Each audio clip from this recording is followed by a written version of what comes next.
What's good, everybody? What's up, man? It's Steven Qualls2nd, aka Mr. Qualified. It's your boy, and we're back with another episode of Qualified TV. Man, this episode I have one of my favorite people with me. A lot of logos y'all have seen for like the interlude, the right quality. This woman's work right here. You know what I'm saying? So I'll let her introduce herself, and then we'll just get right into the interview. Hey y'all, it's Kearra, studio low, graphic designer, Yeah. Kansas City resident, Yeah. Mizzou grad, Yeah. and I'm just super happy to be here today. Like, told them I was like really looking forward to this, so let's get into it. Yeah, no, I'm saying I'm excited. No, I just love picking the brains of other creatives. Well, anybody really, but definitely other creatives. So my first question is, when did you fall in love with the idea of graphic design, or just when did you know that was something you feel like you want to pursue, like for the rest of your life, or just moving forward? So I got into graphic design my sophomore year of high school. I went to a visual art school creative art school called Paseo.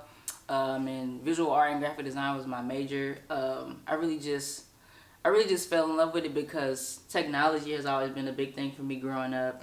And then creativity has always been the big thing for me growing up. So a way that I could put those two things together was graphic design. True. And then once I took the class, like I really just put a lot of time in. After hours, I would stay after school and just really just dive into like what I could create. And then when I got my first MacBook, got Illustrator, Photoshop on my computer, and that just led to even more long nights just up, hustling and bustling, just creating stuff for myself, for friends, for other people, and just when I knew I could lose sleep to do it, I knew it was my passion.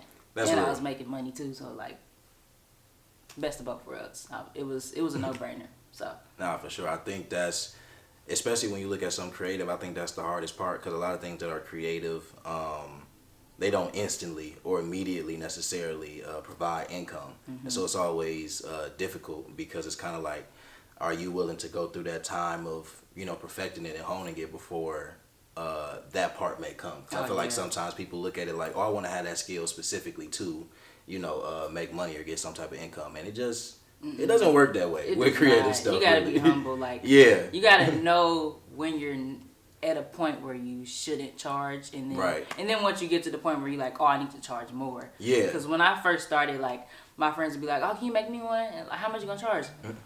Oh, you good. And I'm like $25. And they was like, $25? Yeah. Like, first of all, girl, that's not a lot. Right, now your friends be letting you know. Your friends be like, nah, that's, I don't know why you would do that. You definitely should charge more. But they was like, that's too much. Because this was like in high school, they ain't know the value of it. They just oh, you can do that? I'm like, 25. They like, that's too much. I'm like, girl, if you knew how much I was charging now. Right, you know what I'm saying? Hopped on back then. No, facts. No, that's funny, but yeah, that's super real. And so you leave Paseo, heard about Paseo, heard about all the KC schools, respect. I don't got no personal preference, y'all rep y'all set. But so you leave Paseo and you come to Mizzou. So did graphic design play a role in you coming to Mizzou, or was it just more so that it was like the state school and you was just close to home? Yeah, it was exactly that. I didn't know much about Mizzou's graphic design program before I got there. I knew it was an option, but it's not like a highly emphasized program at Mizzou. So I picked Mizzou because it was close enough to home where I could still come home, but far enough to where I can get like, a little solitude, a little privacy for my family. But once I did get here, I realized that it was a pretty decent program based off of like type of projects they would have us take in, stuff that are like really, work on our like conceptual thinking and stuff like that. So that was a plus, and just it forced me to step outside of my usual creative box and try to do something else, like challenge yourself, really take on this, not because it looks good, but because it looks good and it's like usable and like just very different conceptually. So yeah, that was a plus. And like just like having a group of designers around you really helps switch you getting critiqued, you working with other creatives, you working in the team setting, and just like your vibe as a creative and around other creatives. So it helped with that a lot. For sure. I like what you mentioned about critiques. Definitely speak on that, because I feel like as creatives, critiques are probably the hardest thing for us, and it's just hard to accept constructive criticism, because in our mind, one, we either felt like we've critiqued ourselves enough, or two, we just have so much pride in our product that, you know, we don't want anybody to say anything negative about it. But there's a thin line there. Like, you should definitely have pride, you know, in your approach and in your art. And if you have a certain stance you're trying to, you know, take, or message you want to send, and it can only be sent in this way, or this is the way that you want to send it, I feel like that's important, and you should stand on that. But, you know, there are also times where maybe you need to hear another person's opinion or voice, and not so much to demean, you know, what you think, but just to give you another perspective. So just speak to how difficult that can be to navigate within the creative space. Mm-hmm. So, like, I went to a visual arts high school, so I've been getting critiqued since I was a freshman in high school. So, but once you get to a college level, it's a lot different. It's like, it's more intense. It's more just blunt and straightforward. And it's kind of hard to deal with at first. Like, you put all your time in, you put your few weeks in on this project, and then I used to be the type of creative in class where I would like kind of skip out on critiques until the end. Right. I don't know how I skip critique. I guess it's just some days I didn't come to class, some days I'm like, oh y'all, I'm sorry, I'm not ready. Which is so embarrassing, like in a critique and you not ready. Don't do that. But like, then I would just kind of like skip out until the end, and then once I present, they like why you do that, or like what was the concept behind it, or maybe you should have did this differently. So it's tough to take, but at the end of the day, it makes you a stronger creative. Yeah. Just being able to like take that criticism and then allow that to make you take your project up to the next level. And I definitely like suggest getting advice along the way instead of waiting to the end, because that can like, it'll change the whole form of whatever you're working on. So for sure, it's definitely necessary, because we don't, as creatives individually, we don't have all the answers. Right. And it's good to get different people's perspective. Try telling us that. Because we ain't trying to hear we ain't trying to hear it. Like an unbiased perspective is vital to something that you really care about. Yes. For sure. So just allowing people to like input. For sure. And that's why I definitely like to have, even if it's so much not a group of creatives, I love to have people who are unbiased, and people who aren't creatives, because oftentimes creatives aren't often like your general audience or who you're servicing. So you kind of want the opinion of people who can be unbiased and aren't in a creative mindset necessarily, because then you're really getting a good kind of gauge on your audience. I feel like. I mean, I know there are critiques that I just remember from like with digital storytelling, and I remember it could be something as small as the way like a section of an interview was framed for that particular person. And that small difference might have been something that stuck with me. And now every time I'm setting somebody up for an interview, like I just pay attention to that, like how they're framed, how much headspace they have, like all that kind of like stuff, which is so small, like, and stuff that might piss you off when you first hear it, because it's like, who cares about that? But then they do, and then you think about it, and it's like I get aesthetically, like, because when you start, at least for me, like as I start looking at more videos, like I pay way more attention to how things were shot, and that's all I could pay attention to. So now it's like, okay. Is that how you be when you at the movies? Yes. No, the first time I went to a movie, when did it happen? It might have been the first movie I caught myself doing that. Like I caught myself doing it. I think might have been Widows. And I was watching Widows. And it was the scene, it was the 360 scene with Daniel Kaluuya, and they was in the gym. And I'm looking at it like, I stopped worrying about the movie for a second. I'm like, bro, who's doing this shot? What are they using? Like, how are they doing this? Like, this is insane. I'm like, how do you do a 360 shot? Like, I immediately want to know. So it's just like that. And then I also think it was the one time I was watching a lot video. And it was the one scene where it was like the longest pan I had ever seen. But it was so focused and there was so much going on that I was like, who thought about that? Like, like, how do you even pan from that far out? They had to be like yards out. So just small stuff like that. But I definitely find myself just paying attention. Like, to me, that's studying. Like, that's what I do. Oh no, it definitely to study is. For sure. Yes. But yeah. Okay. Sorry. Creative tangent. My bad. Anyway. So back to Mizzou. So what were some of your experiences, or what were some of the memorable times? Just in terms of either designs you made or just kind of general experience that you had within growing as a graphic designer?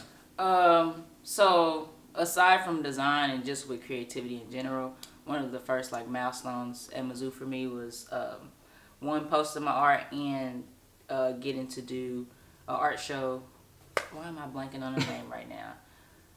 I forgot the name of the art show, but it was like an annual thing that they did for Black artists, and then we got to put some art up in the Sage Broadus Gallery downtown, and I felt like super dope after that. I'm like, dang, I got that gallery dope as hell. It really is. I'm like, I got my art in there, and like I framed my pieces and all of that. This is my first time speaking in front of other creatives at Mizzou, so it was a nice time to meet them and just see what everybody got going on. So that was like one of the things that really introduced me to everybody as an artist and as a creative. And then after that, I would just like start posting more stuff and really just get my name out there for being a creative person. That's real. And then that rolled into many other things, like working at the GOBCC, doing their flyers and stuff like that. Being able to work for my peers and bring them together with my art. Yeah. I felt pretty cool. As you should. As you should. No. Yes, and like flyers and stuff is like, it's a different level of creativity because it's like, it requires a standard of like quality. Yeah. It's like, this one thing is bringing everybody in, and if it's bad, they're gonna notice. You can't fake a flyer. Look, like, and everybody know you the one at the BCC doing the flyer. So now it's just like, dang, Kilo was slipping on this one. Once she go, so what she doing? We didn't like that one. I'm like, my bad. No, my bad. I had an exam that week. My fault. One time I had retweeted a flyer, but I didn't make it, and it wasn't that good. And my friend was like, "You made that?" I'm like, no. You know I ain't make that. No, your friends be the ones that be like. They really do. Like, I don't know if I like that. And then Miss Velma, she like, here, I don't know about that. I'm like, oh my God.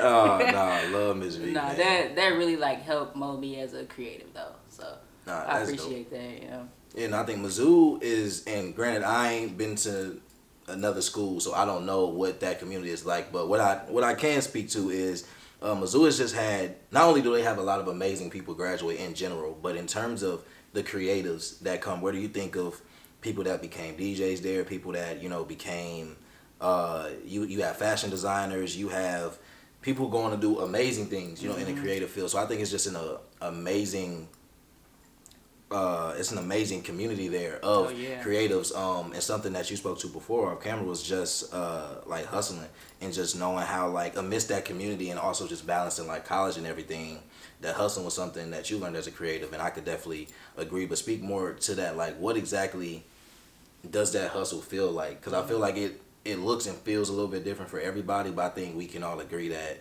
there's just a certain kind of natural grind, but then there's a specific hustle that just comes with knowing that a lot of things are on your own time. So you're taking time after you went through your normal day to actually, work on, your creative stuff. So what is that feeling like for you? So in college, it was tough. Like, you got all this work that is not like paying off at this moment. Yeah. But then you still have to find time to do the thing that will pay off and that'll even get you some money right now. Yeah. So it was tough. Like, for a minute, like, I say my freshman year, I was really heavy on my outside hustle. And then like maybe like sophomore through senior, I had to like step back because I realized I was taking on too much. Yeah. So I had to focus on my school now while focusing on my reputation as a creative outside of school and like my studio low stuff. And it was tough, but I still made time, like, at the end of my day to do something. Maybe if it was like a flyer for somebody else on campus, a logo for somebody back home. Right.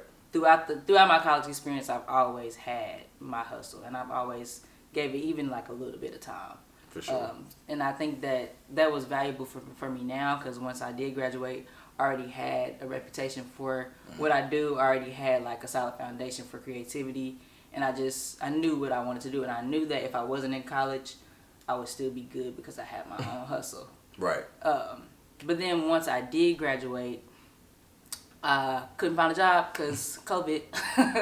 So thanks, Thanks, COVID. So like I had to really hustle and like I don't think it was April through June. Like that was like my in between time. I really went hard. Like I would just wake up at 8 a.m. I ain't have nothing to do, so I would wake up at 8 a.m. go crazy till like 3 o'clock on like a daily basis with just like working on commissions, working on my business plan, working on how I'm scheduling stuff, and just bringing everything up to here. Right. Because when I was in college, if I ain't have some, I'm just gonna be honest. If I ain't have something done for a client, they wouldn't hear from me. Like, it was. I'm like, bro, it's not done yet. Give me. And I realized that was really bad because don't know. It's bad, but it's so real though. Cause it just be.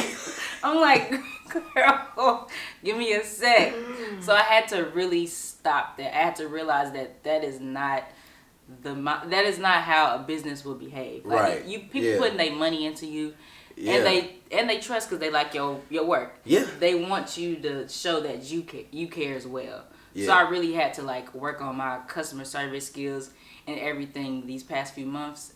And I'm really proud to where I've got it. Because if now, like I said, dates, I'm like, we're going to do this here. If you need me, contact me. Right. Because I want my clients to feel like I care about their stuff. Yeah. Like, because I do. But sometimes as creatives, trying to juggle all this stuff gets very hard. It gets so hard. So it's like, they get it. You just have to communicate it.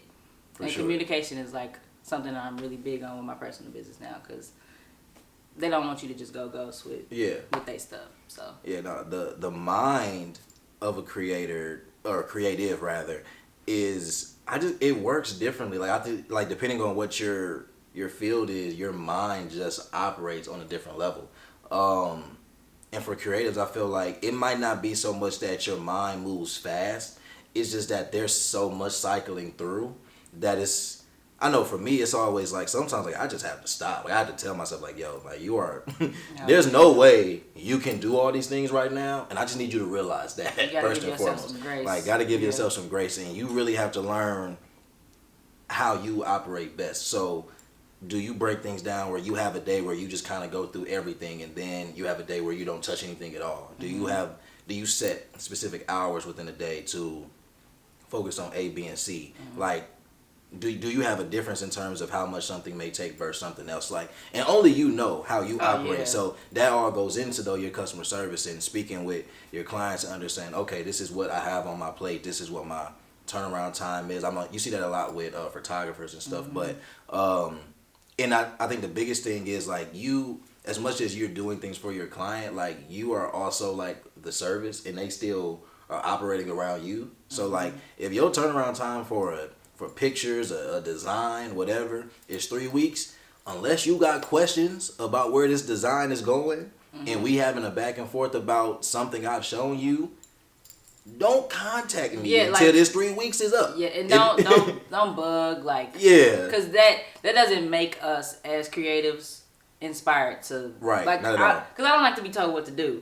So not by my mama, not by nobody. So don't come at me like, where my stuff? I told you this date. Now if I'm a day late, you can blow my phone up. If the deadline here, look, that's what's going on, brother? All right, my bad. My bad. That's on me. Yeah. But like that's why I like setting up dates, deadlines, and just a timeline with your clients is super important, and like honoring that. Yeah. Because I know it can be hard as creatives, but it'll help with your reputation, and it'll give you they'll just take you more seriously if you just honor what you say. For sure. Yeah. Okay, kind of switching gears. So more so back to some of your work. What is what's your least favorite thing to create as far as graphic design? And then what's your favorite thing to create? Or what's your favorite thing to create as of now? So my least favorite would be cartoons for people. Like not animations. Like I like rocking out with animations, but like visual illustrations of people's faces that aren't creative. Like if I'm just doing your face, it's cool, but like spice it up. Like tell me to give it a theme, tell me to give it a vibe, and just challenge me to be a little bit more creative. So that's my least favorite, just because that's how I started. Right. And like once you're doing that for so long, you like, all right, you trying to level it up. Get bored. I'm like more interested in like full projects now instead of just singular objects. So that'll be my least favorite, and I'm gonna just say I don't really like flyers anymore because flyers are tough, yo. They are, and like they cool, but I've done them so much that I don't really like doing them no more. But if either of those are a part of a bigger project, I'm all here for it. And I think my most favorite thing would be is just full on branding projects for people. So stuff that requires multiple elements. So maybe you need a logo and you need some content for your social media. I love doing stuff like that. Or maybe you need and I really love doing animations because I don't have a lot of them in my portfolio. I have a few, but I would like to take on a lot more animations because it's really a challenge. Anybody can create a static graphic, but being able to make it move and make it look legit while it's moving, it's a challenge. So I really appreciate those type of projects. So anybody watching this need an animation, hit me up because we can make some magic. For sure, yeah. No, animations are amazing. It's something I'm like, you know what? Animation would be cool. I don't feel like learning how to do them. It's a lot, but they don't know. Whoever learn, y'all the GOAT. Big GOAT. Big GOAT. Nah, but what's your favorite thing to create? Or no, you said animations is your favorite thing? Yeah, animations and then full on branding projects for people. That's right. Yeah, no. So yeah, no, you definitely jumped into that recently. Not so much just being graphic designer, but really working on brand imaging and working on bringing concepts together. So speak to that. What made you kind of transition into that, and then what have you gotten from that so far? So after doing a lot of logos for people, I got not sick of that, but I'm like, I could definitely offer you more as a client. So that's kind of how that sparked. I know that I have a lot of tools in my toolbox, so I'm like, I would like to use this to help you out. Right. And just getting, it's really just getting people to see more value in what you can offer. Yeah. And not just from a design standpoint. So I just wanted to offer people more strategic advice, consultation on their brands and stuff like that, and just show them that I'm kind of a one-stop shop. For sure. So this allowed me to work with people and as well as collaborate with other people to help this client's image for sure come to life and be really true to them. So that's kind of where I'm at now. I really want to just kind of do my design, but then also delegate for decisions and stuff for other people's brands and stuff like that. Yeah, no, I think brand imaging is extremely important, and I think that it makes perfect sense. It feels and seems like a seamless transition for you to go from graphic design and creating logos for people to being okay, I created this logo, but first of all, there's so much to a logo. So that's already a thing first and foremost. But you take that logo and then everything about that is branding. So where this logo goes or the different variations of it that can serve different purposes. And on top of that, what does the brand now look like? This is how you are recognized. But then as people kind of want to look deeper into it, what does that look like, for you? And I think that everybody's starting to understand that is a thing now. It's a big thing that I've started to understand more of. I used to be very naive. I used to be very naive, and I just used to be very stubborn in terms of I'm just doing it, whatever. Not so much whatever, but I'm doing it. My job is to get it out there, and then once it's out there, it's just out there, which is true to an extent. But at the same time, there is so much work that you can be doing to make sure that you're making it as visible as possible and just making sure it's consistent as possible, not just in the fact that you're releasing something, but in how people see it and how it looks aesthetically. How they interact with it. And it's extremely important and extremely vital. So for anybody really, it's because for me, I just hated that aspect of how things have to be pushed now, because the way social media is just set up and the way promoting things are set up, there's just a specific way you have to do things to really get a response, and it can be nerve-wracking, but definitely it's just the lay of the land. It's something you have to at least be knowledgeable of to move forward, because if you're not, you're bound to get lost. You're bound to not work a little harder for it nowadays. Yeah, which is cool. It's cool. It kind of sucks. It's cool. It make it more valuable. Once you get there, it's I'm really making some moves. Yeah, no, for real. You see progress, okay. Oh, for real, that's real progress. I like that. No, so okay, man, you've done a lot of projects at your time at Mizzou. What would be your favorite project, and then what would you say is your favorite piece, if you will, or a design that you've created? I know what my favorite thing that you created is, but No, I just want to ask you. Here recently, I would say those. Okay, so from when I was in college, I did an animation in animation class. It's on my Instagram. I can, like, shout it out. But like it was like really a challenge. It was a 2-minute animation, and then I got to use some of my Boy J Woods music, slid that in there, and it was just like a really fun project to do. Like it made like my class laugh when they was watching it the whole time. And it's like it wasn't like awesome animation, but it was my first animation, and I'm like, dang, I really did that. And like everybody was proud of me. I was proud of myself. I put hella hours in. I stayed up all night rendering this video, and like it was just super valuable in the end. So the animation, and then I did these Black History Month cards. Yeah, they kind of fire. Yeah, can't wait on my set. Yeah. No, I did those. And they got like really good reviews, and like it was just a concept that I was like hesitant on at first, and then I was like, I'm just finna do it. Yeah. And I did it. Everybody loved it. My class loved it. That's what it was for. It was a class project. And then like even now, people are still like requesting those cards, and they haven't. They're on the way. They on the way. Now this professor from Mizzou found my website, and then she pre-ordered 10 deck of cards, and they weren't even real yet. So, but I'm like, oh yeah, how do you do that? How does that work?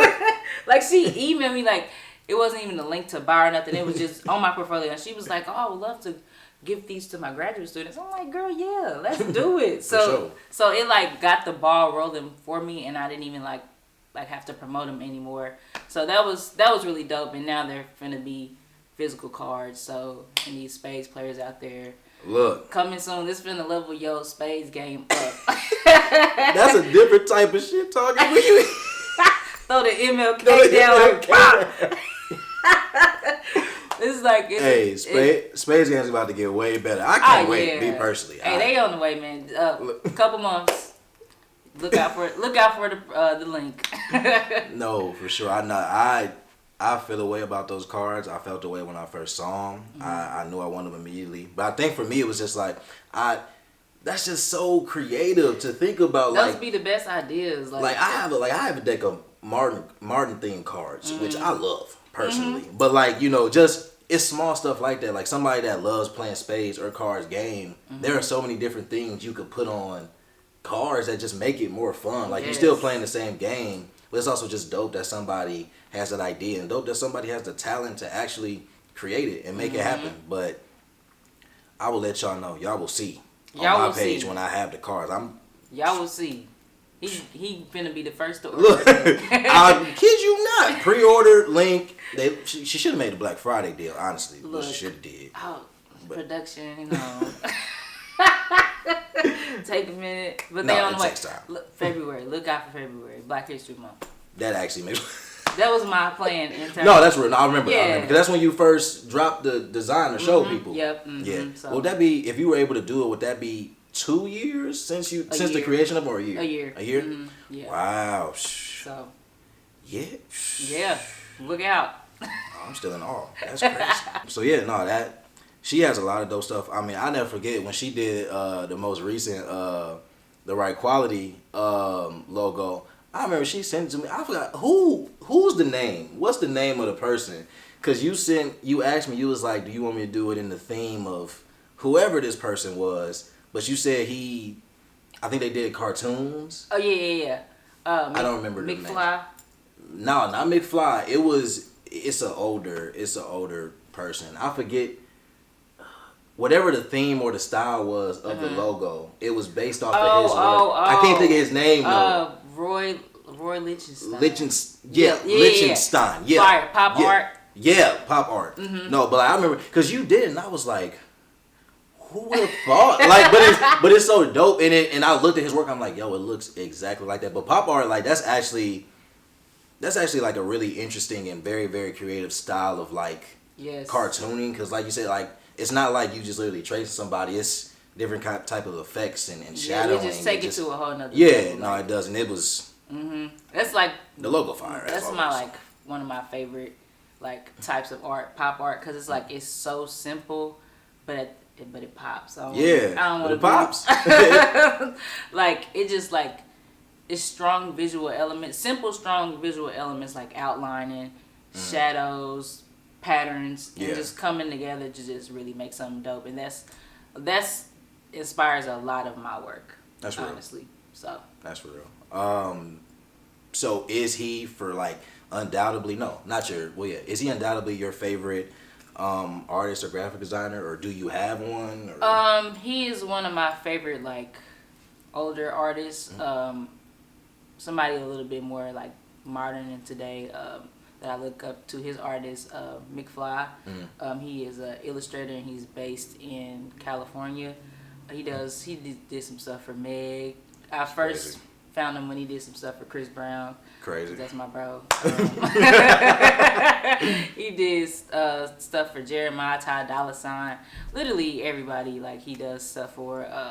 So he also has like a strong, simple illustrative style, but it pops. Like the colors that he uses, a lot of reds, a lot of purples, and just like a lot of values in his stuff. So that's just somebody like that I seen myself like.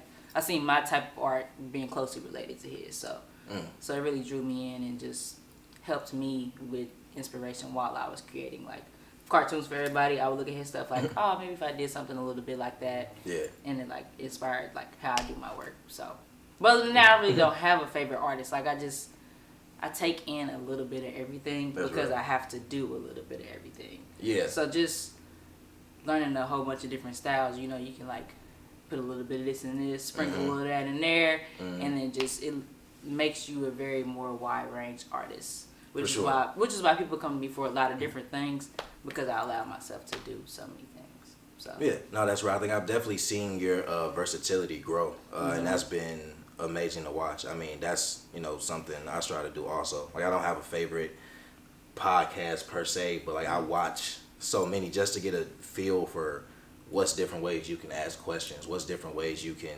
even guide a conversation. Like there's just so many different ways, and it can be dependent on the person. So it's just really, I've just tried to learn how to become, the best interviewer I could possibly be. And so all I do is watch interviews for real. Like, but interviews or podcasts, but just to get a feel for like conversation, because I feel like sometimes that's such a lost art. Like really good conversation, and really like allowing somebody to speak and give their opinion or give their story and know the balance of not feeling like they're just there talking and you're just there as a puppet, but not trying to overshadow them. That's a lot. That's a good skill, because people don't know how to listen. People don't know how to talk, and like it's okay. It's not a skill everybody has, but it's definitely a vital skill to for sure. So adapt. That's why I'm working on because look, I gotta be great. So that's why I look at it. Gotta be great. Yeah, but so do you have any advice for creatives, or what would be your one big advice, or if you have more, if you have a list, however you want to roll it out, what's your advice to creatives? I'm gonna go based off of like some of the things I've recently dealt with as a creative and as a person. Number one, I would say is just believing in yourself, and whatever you do. Like if you want to do 10 different things, do those 10 different things, but literally own them. Like you got to be confident in it, because people are only going to take you as serious as you take yourself. Yeah. So I really say just stepping into what you want to do and owning it from day one. Yeah, you are aware that you're working on it, but be confident in it while you're working on it, because like it took me a minute at the top of each phase of life, like high school, looking back, like I wasn't confident until I left high school. And then like college, I was confident during college, but I'm more confident now I'm out of college. So just kind of owning it while you there is so important. Like, so I definitely say just being confident, and also like focus on your now more so than what's next. Yeah, you can be mindful, but if you don't focus on now, you'll miss opportunities. You'll miss just enjoying experiences and like maximizing experiences. Because when I was in school for art, I was like, oh my gosh, I just want to do my own thing. But really, I should have been also focused on what I was doing then, because it made me miss out on some vital opportunities. And I think that's all I got. Just confidence and living in the now, and it'll take you places that you never thought you could get to. So man, now that confidence piece is so real. Like it's crazy how you not the most confident until you're leaving. You know, the stage of life. Like it's crazy. And I don't know if it's me. I'm not getting old, but like, you know, I'm the part of life I knew, which was school essentially. Like I feel myself like becoming distanced from that. So I'm starting to look back. Like I was telling somebody the other day that thinking back to when I first came to college is like mad weird for me. Like that time is so, to think about what I thought I was aware of or what I thought I knew at that time compared to now. Like obviously like that's life. But at the same time I think it just shows you like how much can change it could be as little as 6 months, but for me I was looking at a 5-6 year time frame, but so much changed and there were so many moments where I'm like I was not confident at this time at all. Like, and I could have been doing some version of what I'm doing now, but I was not confident at all. And I wasn't confident until not so much that it was too late, but that can happen. And too late doesn't mean it's something that you can never do. But sometimes like there's an idea and the timing of it means everything, because you just never know the domino effect of what might happen.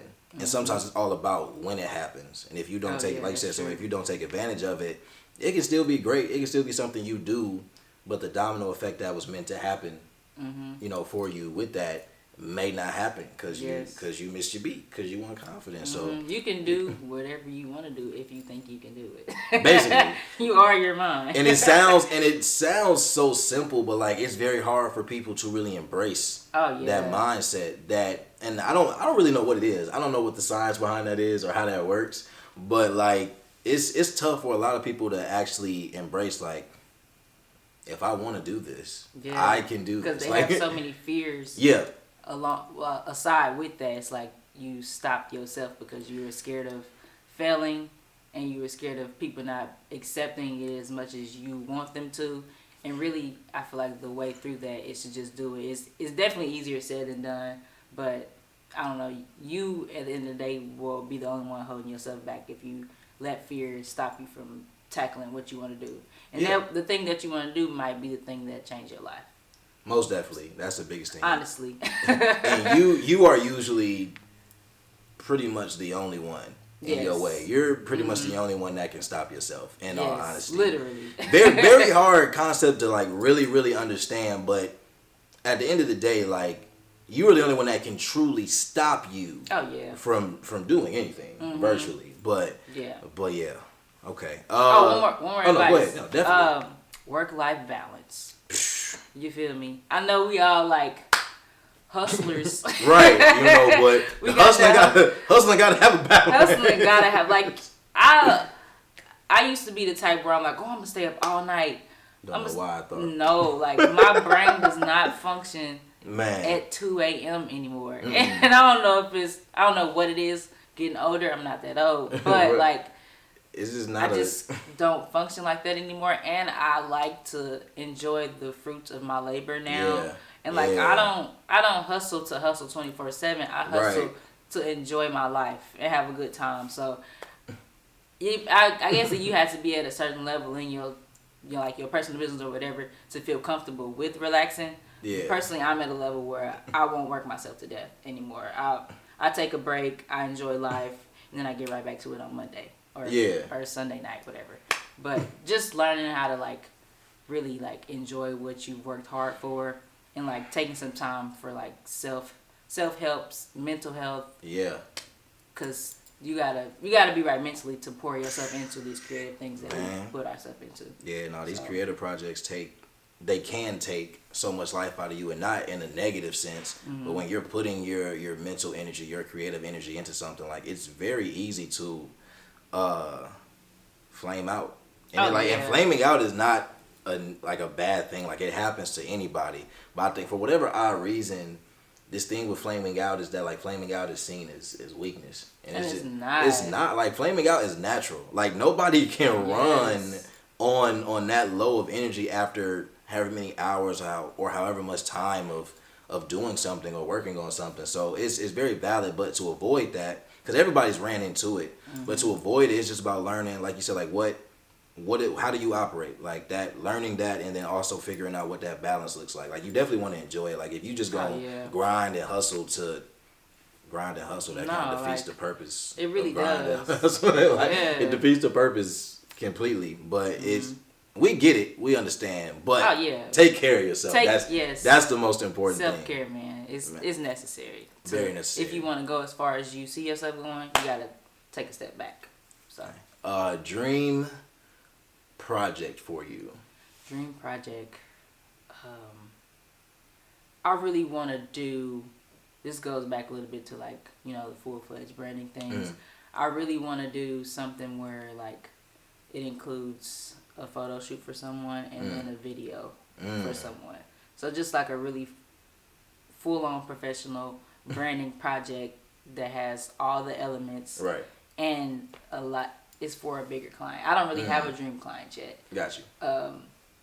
But just something like super full-fledged and, like, just allowing me to really, like, apply my creative direction to every aspect of it.